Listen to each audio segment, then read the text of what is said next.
Assalamualaikum warahmatullahi wabarakatuh. Selamat sore teman-teman.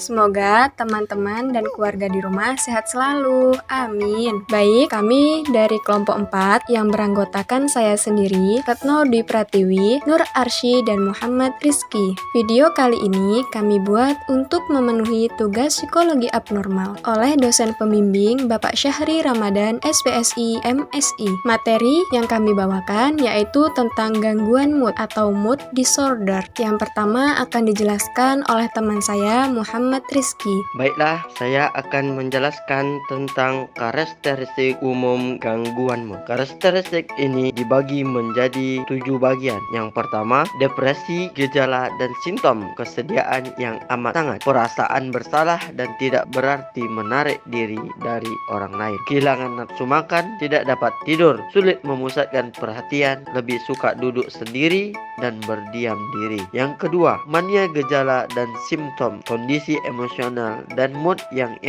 ketiga, diagnostik resmi gangguan mood dibagi menjadi 2 bagian. Yang pertama, diagnosis depresi mayor, diagnosis gangguan bipolar. Yang keempat, heterogenitas dalam kategori O. O episode manik dan depresif mungkin ditandai fitur katatonik atau gangguan motorik, aktivitas tidak bertujuan. O gangguan bipolar dan unipolar mungkin sifat musiman bila pasien secara teratur mengalaminya. Yang kelima, gangguan mood kronis. Gangguan ini yaitu jangka panjang, minimal 2 tahun. Yang A, gangguan siklotimik, periode depresi dan hipomania berulang. Yang B, gangguan distimik, depresi kronis, sedikit sekali merasa senang, insomnia atau justru terlalu banyak tidur. Yang keenam, gangguan mood dan kreativitas. 7, gangguan mood dan emosi. Individu yang depresi lebih sedikit menunjukkan ekspresi wajah positif dan mengalami emosi menyenangkan. Gangguan kecemasan biasanya muncul bersama dengan depresi.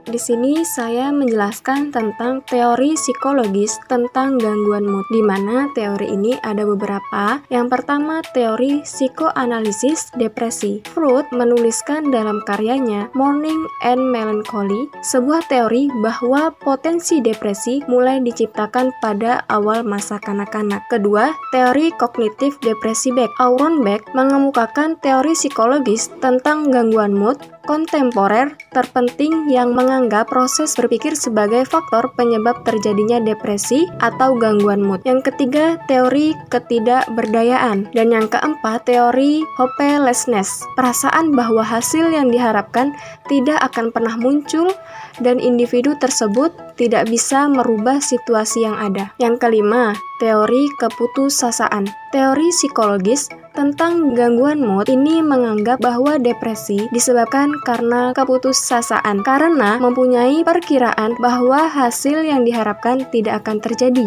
atau akan terjadi hal yang tidak diinginkan serta tidak dapat diubah. Yang keenam, teori interpersonal depresi. Yang ketujuh, teori biologis. Teori psikologis tentang gangguan mood ini menyatakan bahwa pada singkat yang lebih sederhana, gangguan mood bisa menyebabkan perubahan fisik seperti gangguan selera makan dan juga perubahan pola tidur. Yang kedelapan, teori humanistik tentang depresi. Dalam teori humanistik, orang-orang yang depresi terjadi karena mereka tidak dapat memberi makna pada keberadaan mereka yang membuat pilihan-pilihan yang menghasilkan self-fulfillment atau pemuasan diri sendiri. Dan yang terakhir, teori behavioristik mengenai depresi. Perspektif teori ini lebih kepada faktor-faktor situasional seperti kehilangan perasaan, penguatan yang positif.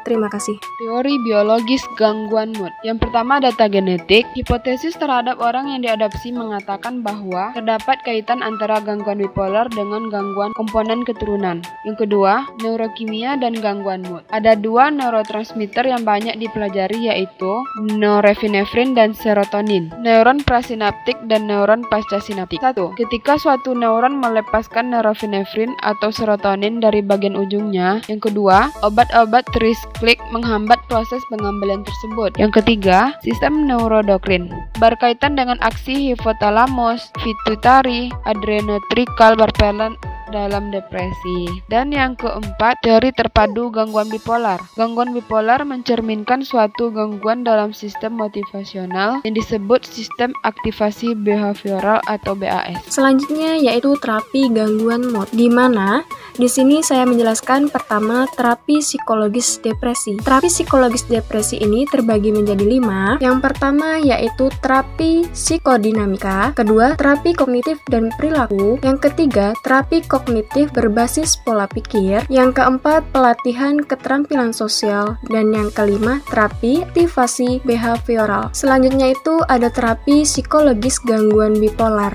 di mana terapi psikologis gangguan bipolar ini juga menangani berbagai masalah interpersonal, kognitif, dan emosional pasien bipolar. Sebuah studi empiris yang signifikan menunjukkan hasil positif bahwa edukasi secara hati-hati mengenai gangguan bipolar dan menanganinya dapat meningkatkan kepatuhan terhadap pengobatan. Selanjutnya ada terapi biologis gangguan mood, di mana yang pertama kontroversial untuk depresi parah yaitu ACT dengan penggunaan kejutan unilateral. Yang kedua terapi obat. Tidak semua obat-obatan berhasil bagi semua orang dan berbagai efek sampingnya. Baik, selanjutnya yaitu gangguan mood pada anak-anak dan remaja. Di sini saya akan menjelaskan beberapa yang sering terjadi pada anak-anak dan remaja. Yang pertama, gangguan depresi mayor. Gangguan depresi mayor adalah timbulnya satu atau bahkan lebih episode depresi yang setiap jenisnya akan berlangsung selama sekitar 2 minggu. Selanjutnya gangguan bipolar, di mana gangguan bipolar adalah terjadinya satu atau lebih episode manik di mana beberapa episode tersebut adalah fase gembira ekstrim yang juga bercampur dengan sifat mudah marah dan aktivitas terlalu berlebihan.